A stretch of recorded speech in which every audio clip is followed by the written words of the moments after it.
If you think snoring is just a loud noise that bothers your partner, you're missing the most important warning sign your body will ever give you. Snoring isn't just a sound. It's the sound of you fighting for breath. When you snore, your airway is partially collapsed. When you stop snoring and it goes silent, that's often when you've stopped breathing entirely. In 2026, the American Heart Association officially added sleep to its Essential 8 health metrics because undiagnosed apnea is a direct fast track to stroke, heart failure, and early onset dementia. The good news is that testing in 2026 doesn't require a hospital stay. We use medical-grade home devices and AI-driven rings that give us lab-quality data while you sleep in the comfort of your own bed.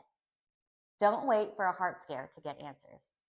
Click the link in my bio to get connected to a sleep physician to start to get you the help and answers you need.